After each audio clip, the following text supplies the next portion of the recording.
Welcome to another video. Hope everyone's doing alright and that. Today we're going to have a go building another Land Rover. This time the Series 2. It's the third model out of the little stash I got on Facebook. And yeah, fantastic. I love Land Rovers. I love the history of it. I think it's a great bit of British history. And I'm going to try and work my way through them, like the Series 1 right away up to the present day. If you've been watching my channel for a while, you know I built the Series 1 pickup a few weeks ago. And it's turned out alright. It was my second attempt, because the first attempt ended in disaster when I spilled glue all over it. I'll be interested to see if an older kit is easier to build than a newer kit, because I found this one really tricky. I struggled to get the panels to line up properly, and the underneath with the suspension, that was an absolute nightmare, that.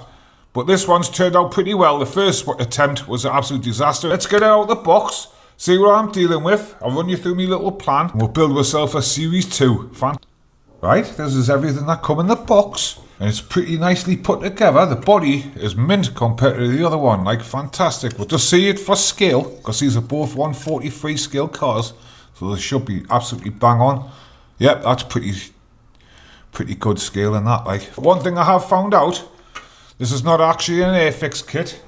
I thought it was from 1998, but I've been on Scalemates to download the instructions and have a quick look at the history. And it's in fact a Heller Land Rover from 1979. So we're going back another 20 odd years. I have got the instructions here. They're pretty straightforward. Just two main things. That's a bit like the way the Mini was constructed, their instructions and that. In fact, the whole layout reminds us of the Mini, the same colour grey. The same kind of sprues and that. So hopefully it'll go together nicely, because the Mini was sweet. It was a bit small, but it was lovely to put together. Like I say, I've got the instructions here, so I can download, zoom in and that. And yeah, fantastic. My plan, get as much glued up as I possibly can before start painting. I haven't decided on a colour yet. I don't know whether to go with a green or a blue. I have a bit of a problem spraying blue. It sometimes goes purple on us, so I might stick with a green. I've got different shades of it. I'm going to try and pay a bit more attention to the interiors, because this one, the Series 2, has got some bench seats in the back and that. It was the first attempt really to pull it away from being like a military vehicle to more of a civilian vehicle, I think. Right, that's enough waffling on. Let's go into hyperlapse, start some music up and see this thing come together. Absolutely fantastic.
think I'm going to leave it here and quit while I'm ahead.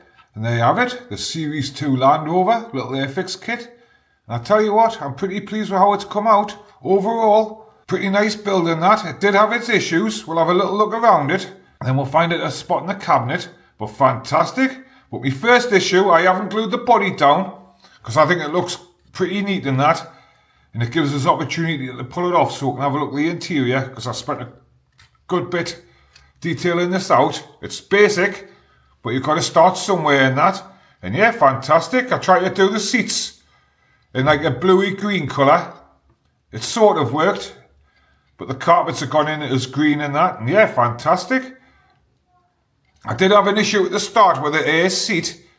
There was a post missing, but I just stuck it in with a bit of blue tack and that, and it looks alright. Looks fantastic. I got it lined up pretty straight, that's why the body's going on well and that. I did snap this seat off halfway through, but it's gone back on alright and that, and it looks fine. The underneath, I tried to put as much detail in as I possibly could. I tried to use my acrylic pen, but it seemed to be coming out too fast, and it's left a few little marks. But never mind, it looks alright to me, like. I'm pretty pleased with it and that. I managed to get the exhaust in and that in. And it looks alright, man. It looks fantastic. But we'll whack the body back on. We'll have a little look on the body, because it's mint. But look at how well it goes together. Look at that. Absolutely fantastic. Like I say, I didn't want to spoil it by gluing it down and causing the sills to bubble up.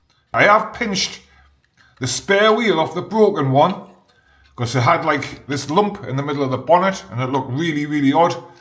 So I've nicked that and stuck it on, and it looks alright. It suits it. The windscreen, bit of a pain. It was massive. It wouldn't fit in, so I sanded a load down in that. I didn't want to go too far with it, in case I made it too small.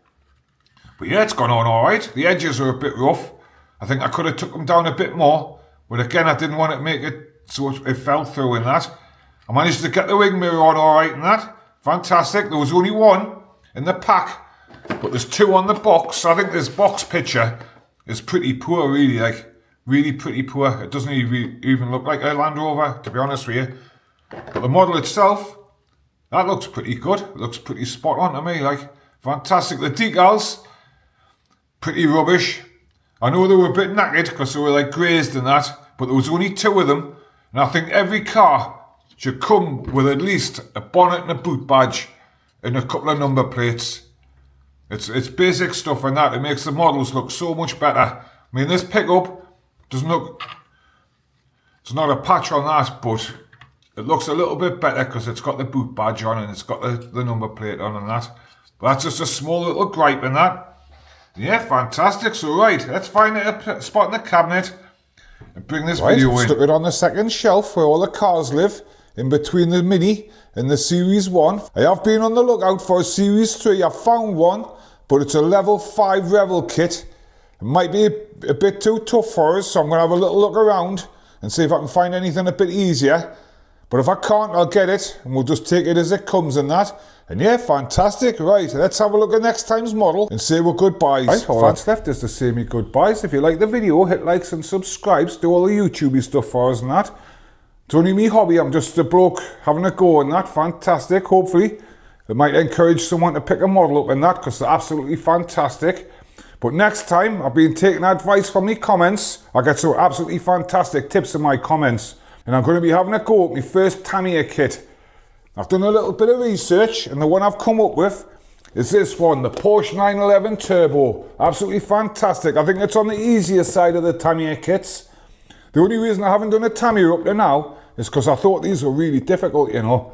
It's a Porsche 911, the best looking Porsche, I think, in that. And yeah, absolutely fantastic. So until next time, have a fantastic week, and I'll see you later. Ta-da.